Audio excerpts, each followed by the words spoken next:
ഇത് ശിവപുരം. ഭക്തിയോടെയും ബഹുമാനത്തോടെയും ആളുകൾ ജീവിച്ചിരുന്ന നാട്. ഇന്ന് അതൊരു ചുടുകാടാണ്. ദിവസവും അവിടെ മരിച്ചു വീഴുന്നത് കുട്ടികൾ മുതൽ മുതിർന്നവർ വരെ. ഇല്ലിക്കൽ മനയുടെ മുറ്റത്ത് ഒരു കാറ് വന്നു നിന്നു. അതിൽ നിന്നും വസുദേവൻ കാരണവർ പുറത്തിറങ്ങി. മനയുടെ മുറ്റത്ത് നിൽക്കുമ്പോഴും അയാളുടെ ഭയത്തിന് കുറവുണ്ടായിരുന്നില്ല. കയറി വരൂ, തിരുമേനി കാത്തിരിക്കാണ്. കാര്യസ്ഥൻ രാമൻ വന്ന് പറഞ്ഞപ്പോൾ അയാൾ അകത്തേക്ക് പോയി. അകത്ത് ഒരു കവടി പലകയുടെ മുന്നിലായി ദത്തൻ തിരുമേനി ഇരിക്കുന്നുണ്ടായിരുന്നു. തിരുമേനി, വാസുദേവൻ അദ്ദേഹത്തെ വിളിച്ചു. വാസുദേവ, ഞാൻ പറയുന്ന കാര്യം കേട്ട് നീ തളർന്നു പോകരുത്. കഴിയില്ല എനിക്ക്. അവളെ, ഭദ്ര എന്ന രക്തയക്ഷിയെ തളയ്ക്കാൻ എനിക്കാവില്ല. അവൾ ഒരു രക്ഷസ് മാത്രമല്ല, ചിറക്കലമ്മയുടെ ശക്തിയും ഇപ്പോൾ അവളിലുണ്ട്. എന്താണ് കാരണമെന്നറിയില്ല. വാസുദേവൻ ഞെട്ടിവിറച്ചു. എന്താ തിരുമേനി ഈ പറയണേ? മഹാമാന്ത്രികനായ അങ്ങേക്ക് അവളെ തളയ്ക്കാൻ കഴിയില്ലെന്നോ? ഇനി ഞങ്ങൾ എന്താണ് ചെയ്യുക? വാസുദേവ, നാം ഒരുപാട് ശ്രമിച്ചു നോക്കി. അവളെ തളയ്ക്കാൻ ഒരു പോംവഴിക്കായി. ഇല്ല, തെളിയുന്നില്ല. എന്തൊക്കെയോ തടസ്സം. പക്ഷേ ഒന്നു മാത്രം നമുക്ക് ചെയ്യാൻ കഴിയും. എൻ്റെ മകൻ രുദ്രദേവ്, അവന് നിങ്ങളെ സഹായിക്കാനാകും. ഞാൻ വിളിക്കാം അവനെ. പക്ഷേ അതുവരെ കീഴിശ്ശേരിയിലുള്ളവർ മുതൽ ആ നാട് മുഴുവൻ സൂക്ഷിക്കണം. ശരി തിരുമേനി. വാസുദേവൻ യാത്ര പറഞ്ഞിറങ്ങി. ശിവപുരത്തേക്ക് വീശുന്ന കാറ്റുപോലും ചോരയിൽ പൊതിഞ്ഞതാണെന്ന് അയാൾക്ക് തോന്നി. അന്ന് രാത്രി തൻ്റെ പൂച്ചക്കുട്ടിയുടെ കൂടെ കളിക്കുകയായിരുന്നു 6 വയസ്സുകാരി ചിന്തു. പെട്ടെന്നാണ് കാറ്റടിച്ച് കറണ്ട് പോയത്. പുറത്തേക്ക് ഓടിയ പൂച്ചക്കുട്ടിയെ പിടിക്കാൻ ചിന്തുവും ഓടി. എന്നാൽ അവളെ സ്വീകരിച്ചത് ഭദ്രയായിരുന്നു. വാ, അടുത്തു വാ, അവൾ ചിന്തുവിനെ വിളിച്ചു. ആ കുഞ്ഞ് അവൾക്കടുത്തേക്ക് ചെന്നു. ചിന്തുവിൻ്റെ അമ്മ ശോഭ കുഞ്ഞിനെ കാണാഞ്ഞ് കരയാൻ തുടങ്ങി. നാട്ടുകാർ ഓടിക്കൂടി. ആർക്കും ആ രാത്രി അവളെ തിരഞ്ഞിറങ്ങാനായില്ല. പിറ്റേന്ന് നേരം പുലർന്നപ്പോൾ ആ ഗ്രാമം വീണ്ടും കരഞ്ഞുപോയി. കുറ്റിക്കാട്ടിൽ ആ 6 വയസ്സുകാരി. ചിന്തുവിൻ്റെ മരണം ആ നാടിനെ തളർത്തി. ആ നിമിഷം ആ നാട്ടിലേക്ക് ഒരാളെത്തി. മുഖത്ത് വല്ലാത്ത ശാന്തതയും കണ്ണുകളിൽ തീഷ്ണതയുമുള്ള ഒരാൾ. അതെ, രുദ്രദേവ്. ആ ചെറിയ കുട്ടിയുടെ മൃതദേഹം കണ്ട രുദ്രന് തൻ്റെ ദേഷ്യം നിയന്ത്രിക്കാനായില്ല. താൻ ചിന്തിക്കുന്നതിലും അപ്പുറത്താണ് കാര്യങ്ങളെന്ന് അവന് മനസ്സിലായി. ആ നാട് മുഴുവൻ രുദ്രനെ ഒരു രക്ഷകനായി കണ്ടു. വാസുദേവക്കാരനവർ അവന് താമസിക്കാൻ കീഴിശ്ശേരി മനയിൽ തന്നെ സൗകര്യം നൽകി. ആ രാത്രി അവൻ തൻ്റെ മന്ത്രവിധി പ്രകാരം പൂജകൾ ചെയ്ത് ഭദ്രയെ തളയ്ക്കാൻ ശ്രമിച്ചു. ആ നാട് മുഴുവൻ അതിന് സാക്ഷിയായി കൂടെ നിന്നു. അവൾക്കായി അവൻ ഒരു ആടിനെ അവിടെയുള്ള മരത്തിൽ ബന്ധിച്ചു. പൂജ തുടങ്ങി. പൂജ പകുതിയായപ്പോൾ ശക്തമായി കാറ്റടിച്ചു. ഘോരമായ ചിരി അടുത്തേക്ക് വന്നു. രുദ്രൻ തൻ്റെ മന്ത്രത്തിൽ ഉറച്ചു നിന്നു.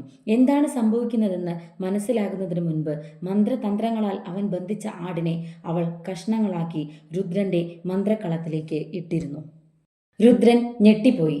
ഭദ്ര അവളുടെ ഉഗ്രരൂപത്തിലേക്ക് വന്നു. എന്തേ, രുദ്രദേവന് മന്ത്രങ്ങൾ പിഴച്ചുവോ? ഹഹ, അവൾ പൊട്ടിച്ചിരിച്ചു. സാക്ഷാൽ ആദിപരാശക്തിക്ക് പോലും എന്നെ ഒന്നും ചെയ്യാനാകില്ല. എന്തിനാണ് നീ ഈ നാടിനെ വേട്ടയാടുന്നത്? നിർത്തിക്കൂടെ നിന്റെ സംഹാര താണ്ഡവം? നിന്നെ ക്രൂരമായി പീഡിപ്പിച്ചു കൊന്നവരെ നീ തന്നെ കൊന്നില്ലേ? ഇനിയും എന്തിനാണ് നിന്റെ ഈ പ്രതികാരം? നിനക്കറിയോ, ഈ മാണിക്യശ്ശേരിയെ ഞാൻ പൂർണ്ണമായും തകർക്കും. എന്നെ പ്രണയം നടിച്ച് വഞ്ചിച്ച് ക്രൂരമായി പിച്ചി ചീന്തി കൊന്നവരാണ് ഈ മനയിലുള്ളവർ. ജീവിച്ചു കൊതി തീരാത്ത എന്നെ ഇല്ലാതാക്കിയവരെ വെറുതെ വിടില്ല ഞാൻ. ഈ ശിവപുരം മുഴുവനായും ഞാൻ ഇല്ലാതാക്കും. ഇല്ല, അതിന് ഞാൻ അനുവദിക്കില്ല. തീർച്ചയായും നിന്നെ ഞാൻ തളച്ചിരിക്കും. കഴിയില്ല നിനക്കതിന്. നിനക്കെന്നല്ല, ആർക്കും. അതും പറഞ്ഞ് അവൾ അവിടെ നിന്നും മറഞ്ഞു. രുദ്രൻ ഒരു നിമിഷം നിശബ്ദനായി. എവിടെയോ എന്തോ ഒരു പിഴവ് സംഭവിക്കുന്നു. അവൾക്ക് കൂട്ടായി ദേവീ ചൈതന്യമാണ് നാം കാണുന്നത്. വാസുദേവ കാരണവർ രുദ്രന്റെ അരികിലേക്ക് വന്നു. അവൾ ചിറക്കലമ്മയുടെ വലിയ ഭക്തയായിരുന്നു. എൻ്റെ അച്ഛനും ചേട്ടന്മാരും ചേർന്ന് ക്രൂരമായി കൊന്നവളാണ്. ദേവിക്ക് പൊറുക്കാൻ കഴിയില്ല. അയാൾ കരഞ്ഞുപോയി. അന്ന് രാത്രി രുദ്രന് ഉറങ്ങാൻ കഴിഞ്ഞില്ല. ഇനി ഒരു ദുർമരണം ഇവിടെ സംഭവിക്കാൻ താൻ അനുവദിക്കില്ല. അവൻ പുരാതനമായ താളിയോലകളെടുത്ത് പഠിക്കാൻ തുടങ്ങി. രാത്രിയുടെ ഏതോ യാമത്തിൽ തൻ്റെ ചോദ്യത്തിനുള്ള ഉത്തരം കിട്ടി. പിറ്റേന്ന് ചിറക്കൽ ക്ഷേത്രത്തിന് മുന്നിലേക്ക് എല്ലാ നാട്ടുകാരെയും അവൻ വിളിച്ചു വരുത്തി.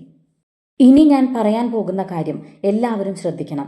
ഭദ്ര ഇത്രയും ശക്തി ആർജിക്കാൻ കാരണം ഇന്നലെയാണ് നമുക്ക് മനസ്സിലായത്. അവളുടെ ആത്മാവിന് ദേവീ ചൈതന്യത്തിൻ്റെ സാന്നിധ്യം വരാൻ കാരണമുണ്ട്. എന്തെന്നാൽ അന്ന് അവളുടെ ശരീരം ഈ ക്ഷേത്രത്തിനുള്ളിലാണ് കീഴിശ്ശേരിക്കാർ അടക്കം ചെയ്തത്. രുദ്രന്റെ വെളിപ്പെടുത്തൽ ആ ഗ്രാമത്തെ ഒന്നാകെ ഞെട്ടിച്ചു. നമുക്ക് അത് കണ്ടെത്തേണ്ടത് അത്യാവശ്യമാണ്. അതിന് നിങ്ങളുടെ സഹായം വേണം. ഭദ്രയുടെ മരണം നടന്ന സമയങ്ങളിൽ ഈ ക്ഷേത്രത്തിൽ പ്രത്യേകിച്ച് എന്തെങ്കിലും നടന്നിരുന്നോ? അപ്പോഴാണ് ഒരു മുതിർന്ന കാരണവർ ഒരു കാര്യം പറഞ്ഞത്. അന്നത്തെ ആ സംഭവത്തിന്റെ 4-ാം നാളാണ് ഈ കൊടിമരം ഇവിടെ സ്ഥാപിച്ചത്. അത് കേട്ട രുദ്രന് കാര്യം മനസ്സിലായി. പിറ്റേന്ന് തന്നെ ആ ക്ഷേത്രത്തിന്റെ പുറത്ത് ഭദ്രയ്ക്കായുള്ള ആവാഹന കളമൊരുങ്ങി. അതേ സമയം തന്നെ കൊടിമരം നീക്കം ചെയ്ത് അതിനുള്ളിൽ നിന്നും ഭദ്രയുടെ ശരീരം പുറത്തെത്തിച്ചു. ആ ആവാഹനക്കളത്തിലെത്തിയ ഭദ്രയുടെ ആത്മാവ് നടുങ്ങിപ്പോയി. രുദ്രൻ വേണ്ട വിധി പ്രകാരം ഭദ്രയുടെ ശരീരത്തെ മറ്റൊരിടത്ത് അടക്കം ചെയ്തു. കർമ്മങ്ങൾ പൂർത്തിയായപ്പോൾ ഭദ്ര തൻ്റെ ഘോരരൂപത്തെ പൂർണ്ണമായും ഒഴിവാക്കി. രുദ്രന്റെ മന്ത്രവിധിയിൽ അവൾ സ്വമനസാലെ നിന്നുകൊടുത്തു. ജീവിക്കാനുള്ള ആ പെൺകുട്ടിയുടെ മനസ്സിന്റെ ആഗ്രഹം മനസ്സിലാക്കിയ രുദ്രൻ അവളോട് പറഞ്ഞു, തീർച്ചയായും നീ മറുപിറവിയെടുക്കും. അന്ന് നീ ആഗ്രഹിച്ച പോലൊരു ജീവിതം നിനക്ക് വന്നു ചേരും. ഭദ്ര പൂർണ്ണ മനസ്സോടെ ഈ ഭൂമി വിട്ടുപോയി. ആ ഗ്രാമം വലിയൊരു ശാപത്തിൽ നിന്നും രക്ഷപ്പെട്ടു. ഇഷ്ടമായ ലൈക്ക് അടിക്കാനും സബ്സ്ക്രൈബ് ചെയ്യാനും മറക്കല്ലേ.